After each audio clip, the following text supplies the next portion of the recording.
Hello friends, स्वागत है आप सबका मेरे यूट्यूब चैनल CS क्रिएशन कहानियों की झोली में। दोस्तों, आज मैं फिर आ गई हूँ आप सबके लिए एक नई कहानी लेके।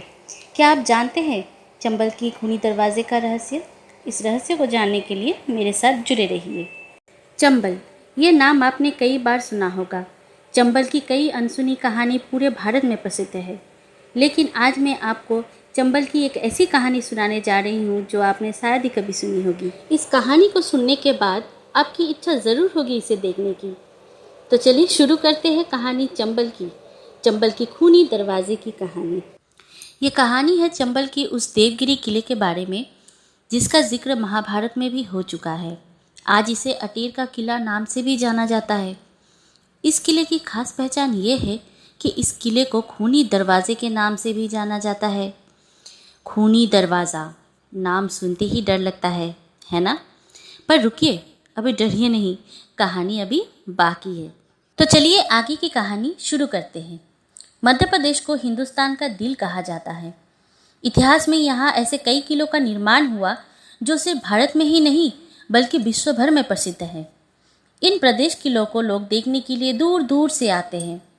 इन्हीं किलों में से एक है अटेरी किला। मध्य प्रदेश के भिंड जिले के चंबल नदी के किनारे ऊंचे स्थान पर देवगिरी पहाड़ी पर बसा एक किला जिसे अटेर का किला नाम से भी जाना जाता है। इस किले का निर्माण भदौरिया वंश के राजा वदन सिंह ने 1664 से 1668 के बीच में कराया था। ये किला ऐतिहासिक होने के साथ साथ कई अनसुनी कहानियों के लिए पूरे भारत में प्रसिद्ध है।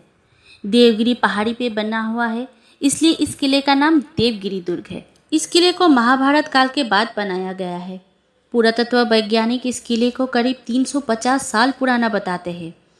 चंबल के बिहर के बीच बने इस किले ने सदियों से इतिहास को खुद में समेट रखा है। ये तो हमने सुनी इस किले को कब, कहाँ और किसने बनाया इसके बारे में। अब सुनते हैं खूनी दरवाजे के पीछे की कहानी। इस किले के खूनी दरवाजे का रंग भी लाल है। इस दरवाजे के ऊपर वो स्थान आज भी चिन्हित है जहाँ से खून टपकता था। इतिहासकार और स्थानीय लोग बताते हैं कि राजा लाल पत्थर से बने दरवाजे के ऊपर भेड़ का सिर काटकर रख देते थे और दरवाजे के नीचे एक कटोरा रख दिया जाता था। इस बर्तन में खून की बूंदें टपकती रहती थी। इस दरवाजे से सिर्फ गुप्तचर को जाने की अनुमति थी। ये राजा के वो गुप्तचर थे जो प्रजा के बीच और आसपास के जगहों में फैले रहते थे। जब उन्हें राजा को कोई गुप्त सूचना देनी होती थी तब वो दरवाजे से होते हुए राजा से मिलने जाते थे और दुश्मनों से जुड़ी गुप्त सूचनाएं राजा को देते थे। राजा से मिलने के लिए गुप्तचरों को दरवाजे के ऊपर टंगी गई भेड़ों के सिर के टपकते हुए खून से तिलक लगाकर ही किले में प्रवेश करने की अनुमति मिलती थी। इसलिए इस दरवाजे को खूनी दरवाज़ा कहा जाता है। इस किले में मौजूद खूनी दरवाजे के साथ साथ कई और महल मौजूद है जो बेहद ही प्रसिद्ध माने जाते हैं, जैसे बदन सिंह का महल, राजा का बंगला, रानी का बंगला और बाहर खंबा महल इस किले के मुख्य आकर्षण हैं। आज भी इस किले को देखने के लिए लोग दूर दूर से पहुंचते हैं। इस किले को हिंदू और मुगल स्थापत्य कला का बेजोड़ नमूना भी माना जाता है। इस किले की जनश्रुतियाँ आज भी प्रचलित है। चंबल नदी के किनारे बसे इस किले में खजाना गड़ा होने की सोच के चलते स्थानीय लोगों ने इस किले के तलहटी में बने कक्षों को खोद डाला। किसी को कुछ मिला या नहीं, इसकी सटीक जानकारी तो नहीं मिली, लेकिन खुदाई के बाद ठीक से देखभाल नहीं होने के कारण ये किला जर्जर हालत में आज भी जख्म लिए खड़ा है।